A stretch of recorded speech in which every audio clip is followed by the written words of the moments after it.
നിങ്ങളുടെ ഫേവറേറ്റ് സീരിയലുകൾ ടിവിയിൽ വരുന്നതിന് മുൻപേ സൺ നെക്സ്റ്റ് ആപ്പിൽ കാണാം. ഇനി എല്ലാവർക്കും മുൻപേ കാണൂ. ഇപ്പോൾ തന്നെ സൺ നെക്സ്റ്റ് ആപ്പ് ഡൗൺലോഡ് ചെയ്ത് സബ്സ്ക്രൈബ് ചെയ്യൂ.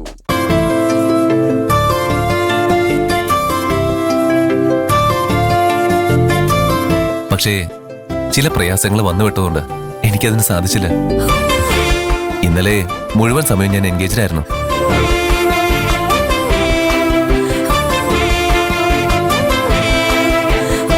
അതുകൊണ്ടാ നിങ്ങളെ ഔട്ടിങ്ങിന് കൊണ്ടുപോകാൻ ഞാൻ പ്രിയനെ പറഞ്ഞയച്ചത്. പ്രിയൻ നിങ്ങളെ എല്ലാ സ്ഥലവും കാണിച്ചെന്നില്ലേ? പ്രിയന്റെ ഒരുപാട് സമയം ഞങ്ങൾക്ക് വേണ്ടി ചെലവാക്കി.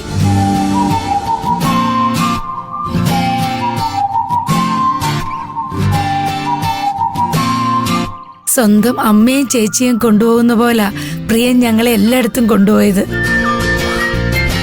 താങ്ക്സ് പ്രിയൻ. താങ്ക്സ് ഒക്കെ എന്തിനാ സർ? ഓക്കെ, പാർവതിയുടെ ബർത്ത്ഡേ നമുക്ക് എല്ലാവർക്കും അടിച്ചു പൊളിക്കാം.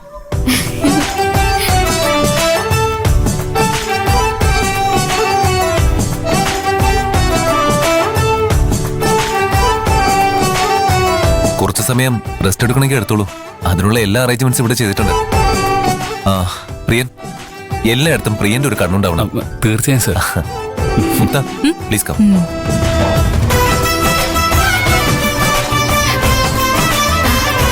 അമ്മേ, അമ്മയ്ക്ക് ഇവരെ മനസ്സിലായോ? ഇത് ജയന്തി ചേച്ചി, ഇത് സൗസു, ഇത് മോഹൻ ചേട്ടൻ. നിങ്ങളെ കുറിച്ച് പാറു എപ്പോഴും പറയാറുണ്ട്.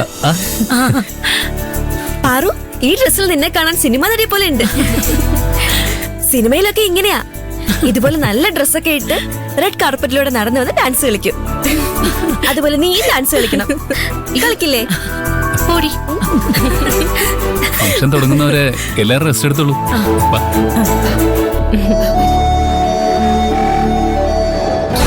എന്താ കൈലാഷ്? മുക്ത, പാർവതിയുടെ അമ്മയോട് ഞാൻ പാർവതി എനിക്ക് കല്യാണം കഴിച്ചവരെന്ന് പറയാൻ പോവാ. ഇപ്പോഴോ? ഇവിടെ വച്ചോ? എടുത്തു ചാടി ഒരു തീരുമാനം എടുക്കരുത് കൈലാഷ്. ഞാനത് പെട്ടെന്ന് എടുത്തൊരു തീരുമാനമൊന്നും അല്ല മുക്ത.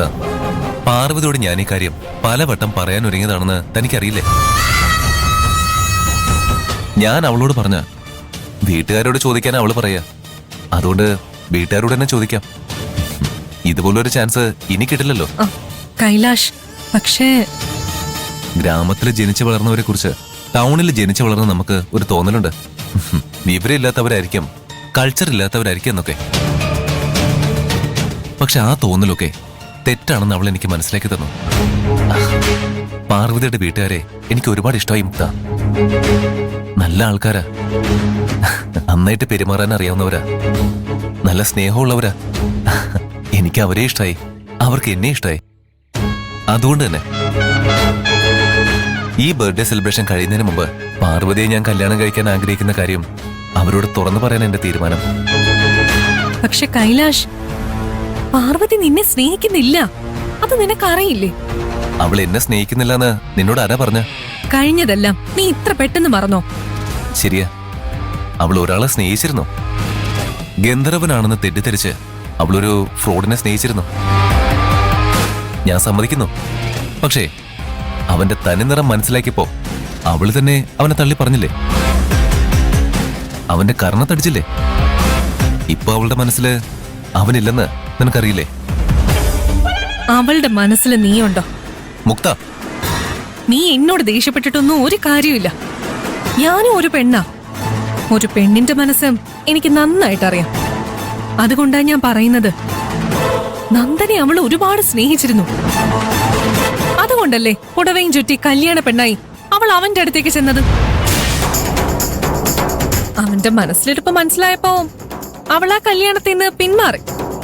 സത്യം തന്നെ. പക്ഷേ ജീവനെ പോലെ സ്നേഹിച്ച ആളെ ഒരു പെണ്ണിനും പെട്ടെന്നൊന്നും മറക്കാൻ കഴിയില്ല. അവളുടെ മനസ്സിൽ ആ വേദന ഇപ്പോഴും ഉണ്ടാവും. അത് നിന്റെ വെറും തോന്നല് മാത്രമാണ് മുക്ത. ഇത്രയും സമയം പാർവതി നിന്റെ മുന്നിൽ തന്നെ ഉണ്ടായിരുന്നില്ലേ? അവളുടെ മുഖത്ത് നേരിയ സങ്കടമെങ്കിലും നീ കണ്ടിരുന്നോ? അവളുടെ മനസ്സിലിപ്പോ ആ ഫ്രോഡിനെ കുറിച്ചുള്ള ഒരു ഓർമ്മ പോലും ഇല്ലെന്ന എന്റെ വിശ്വാസം. വിശ്വാസമല്ല, അതാണ് സത്യം. അവൾ അവനെ മറന്നു കഴിഞ്ഞു. അതുകൊണ്ടാ ഇങ്ങനൊരു സെലിബ്രേഷന് അവൾ തയ്യാറായി വന്നത്. പെണ്ണിന്റെ മനസ്സറിയാത്തത് കൊണ്ടാ കൈലാഷ് ഇങ്ങനെയൊക്കെ പറയുന്നത്. കഴിഞ്ഞതെല്ലാം മറന്നെന്ന് അവൾ എല്ലാവരുടെ മുമ്പിൽ അഭിനയിക്കുക. അത്ര പെട്ടെന്നൊന്നും അവൾക്കത് മറക്കാൻ കഴിയില്ല. പെണ്ണിന്റെ മനസ്സെനിക്കറിയില്ല, ഞാൻ സമ്മതിക്കുന്നു. അവളുടെ മനസ്സിലിപ്പോ നന്ദനെ കുറിച്ചുള്ള ഓർമ്മകൾ ഉണ്ടെങ്കിൽ, ആ വേദന ബാക്കിയുണ്ടെങ്കിൽ അവൾ എന്റെ സ്നേഹം സ്വീകരിക്കുക ചെയ്യാം. കാരണം പ്രണയനഷ്ടത്തിന്റെ വേദനയിൽ നിന്ന് കരകയറാൻ സ്നേഹം തന്നെ ശരിയായ മരുന്ന്. അത് മനസ്സിലാക്കാനുള്ള ബുദ്ധി അവൾക്കുണ്ട്. കൈലാഷ്, പക്ഷേ എന്റെ സ്നേഹം അവൾ തിരിച്ചറിയുന്നുണ്ടാവും എന്റെ മനസ്സ് പറയുന്ന. അവളെ കല്യാണം കഴിക്കാൻ ആഗ്രഹമുണ്ടെന്ന് ഞാൻ പറഞ്ഞ അവളുടെ അമ്മയും ചേച്ചിയും പൂർണ്ണ മനസ്സോടെ സമ്മതിക്കുമെന്ന എന്റെ വിശ്വാസം. കഴിഞ്ഞ കാര്യങ്ങൾ ഓർത്തിരുന്ന ജീവിതം മുന്നോട്ട് പോകില്ല എന്ന് മനസ്സിലാക്കാനുള്ള കോമൺ സെൻസ് പാർവതിക്കുണ്ട്. ഇതുപോലെ ഓരോരോ കാരണങ്ങൾ പറഞ്ഞ് പിന്നത്തേക്ക് മാറ്റിവെക്കുന്നതിന് പകരം ഞാൻ അവളുടെ മുമ്പില് എന്റെ മനസ്സ് തുറന്ന കാര്യങ്ങൾ ഞാൻ ആഗ്രഹിക്കുന്നിടത്തെത്തും. പിന്നെ ഒരിക്കലും നന്ദനെ കുറിച്ചുള്ള ഓർമ്മകളുടെ ഒരു തരി പോലും അവളുടെ മനസ്സിൽ ബാക്കിയുണ്ടാവില്ല.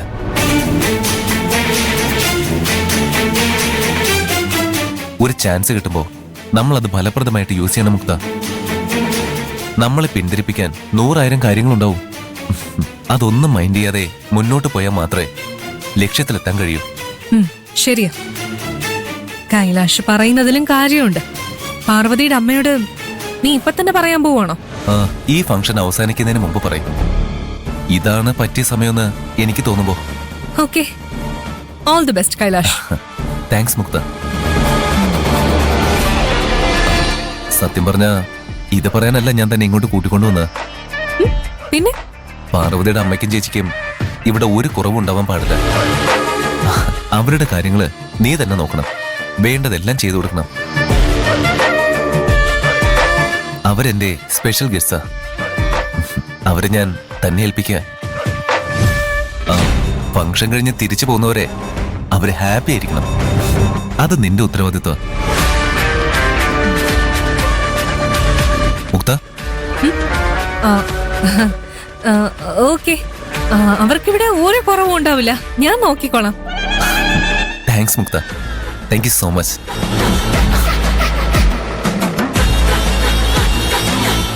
മുക്ത, ആ പട്ടിക്കാട്ടുകാരിയുടെ അമ്മയും ചേച്ചിയും തലയിലെടുത്ത് വെച്ച് നടക്കാൻ പോവാണോ നീ?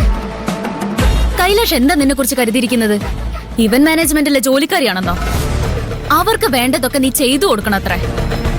പറ്റില്ലെന്ന് പറയുന്നതിന് പകരം തലയാട്ടി നീ ഒക്കെ സമ്മതിക്കുകയും ചെയ്തു.